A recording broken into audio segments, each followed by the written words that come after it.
Olá, alunos, boa tarde, tudo bem? Nossa aula de hoje vai ser sobre a África e Ásia, a sua descolonização ao longo do século XX. Vamos então iniciarmos nossa aula falando um pouquinho das causas que levaram à descolonização. Primeiro, o declínio das potências europeias, causado pela Primeira e Segunda Guerra Mundial.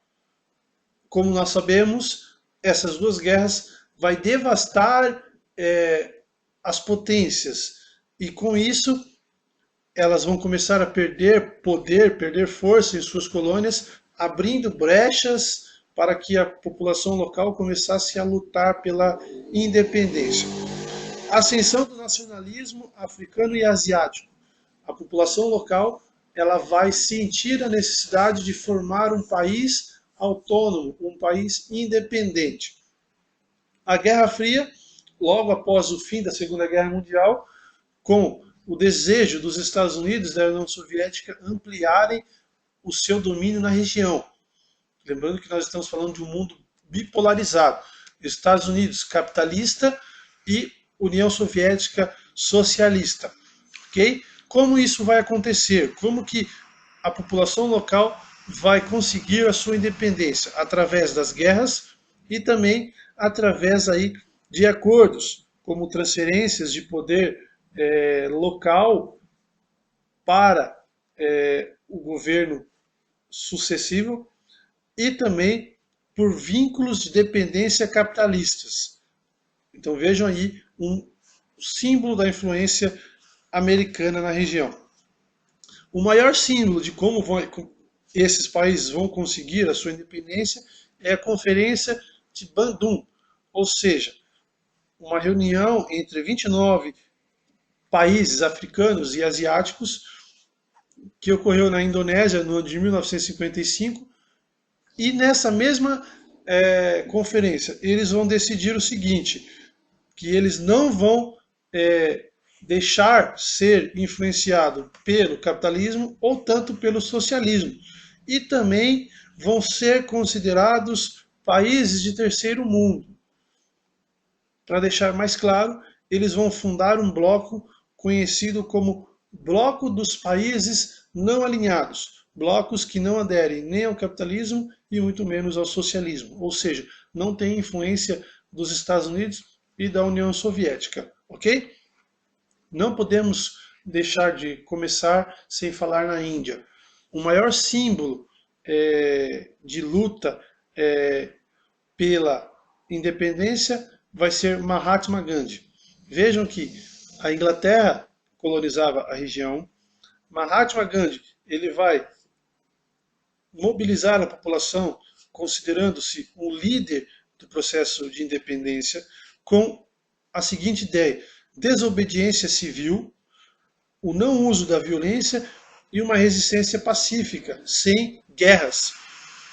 Com muito mais destaque para a desobediência civil, que vai ser aí a desobediência das leis. Mas que leis eram estas? Leis que eram impostas pelos europeus, principalmente os ingleses, e que oprimiam a população local. Então, o que vem a ser desobediência civil, desobediência das leis impostas pelos ingleses que oprimiam a população local. Em 1947, a Inglaterra concede a independência e com isso é fundado dois países, ok? Após um longo período de guerra civil entre hindus e muçulmanos. A Índia, conhecida como União Indiana, e o Paquistão. Okay? Veja que nós temos a influência de duas religiões, o hinduísmo e o islamismo. A Indonésia, por sua vez, um importante papel aí na Segunda Guerra Mundial, ok? E também a Indochina, tá? A Indochina, principalmente, porque vai ser ocupada pelos japoneses durante a Segunda Guerra Mundial, vai ser considerado um local onde vai ocorrer o maior massacre por conta da luta pela independência, tanto que no ano de 1954 acontece três eventos. A guerra da Indochina, onde eles conseguem expulsar os franceses. No mesmo ano acontece a Conferência de Genebra, onde é aí, por vez, legalizada a independência da região. E, subsequente a isso, a divisão da região e a formação de outros países, dando mais destaque para o Vietnã do Sul, capitalista com influência dos Estados Unidos, e o Vietnã do Norte com influência socialista, ou influência da União Soviética. Tanto que em 1960 a 1975, por longos 15 anos, vai ocorrer aí a Guerra do Vietnã, aonde os Estados Unidos, pela primeira vez em toda a sua história, vão sair derrotados. A primeira e única guerra onde os Estados Unidos saem derrotados. Vamos então falar um pouquinho agora sobre a história das colônias na África. Começando a falar pela Revolução dos Cravos, que ocorreu no ano de 1974 em Portugal. O que vai ocorrer nesse período? Vai aí derrubar a ditadura salazarista de Antônio Salazar, que governou aí por longos anos Portugal.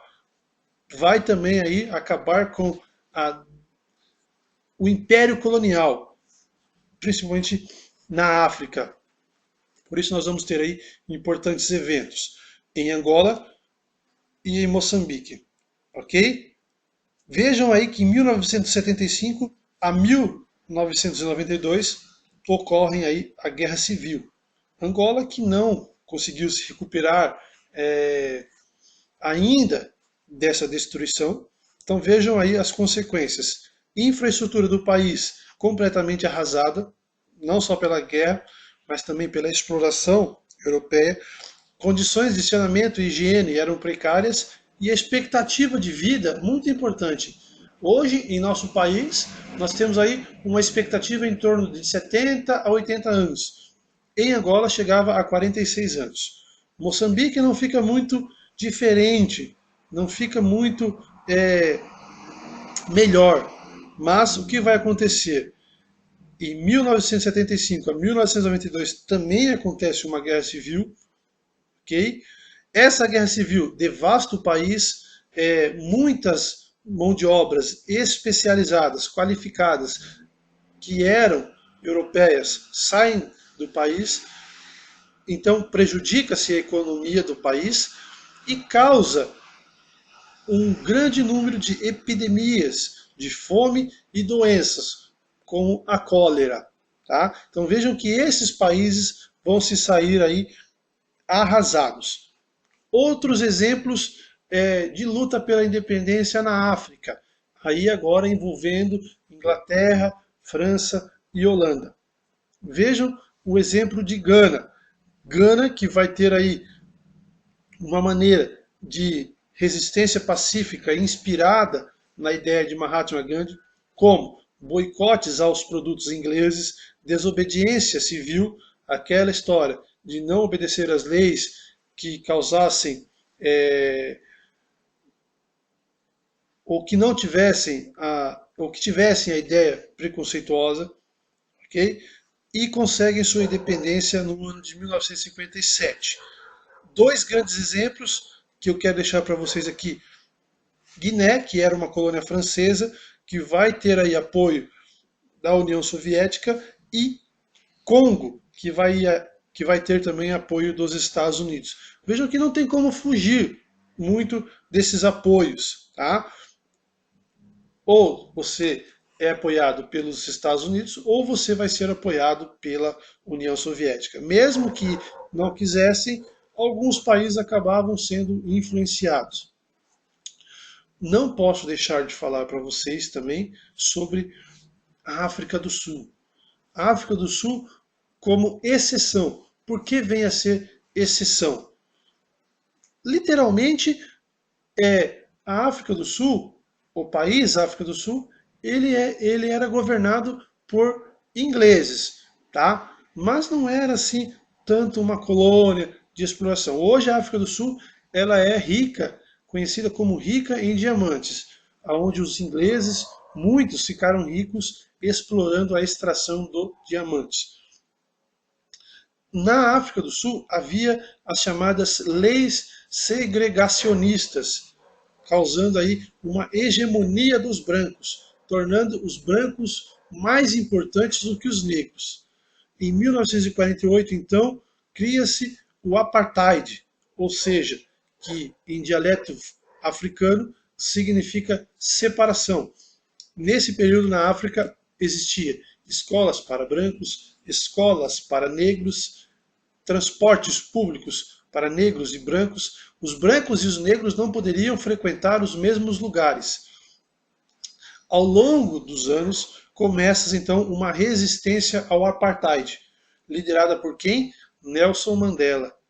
Nelson Mandela, que faleceu no ano de 2013, infelizmente, um símbolo nacional contra o racismo, contra o preconceito e, em especial, contra o apartheid.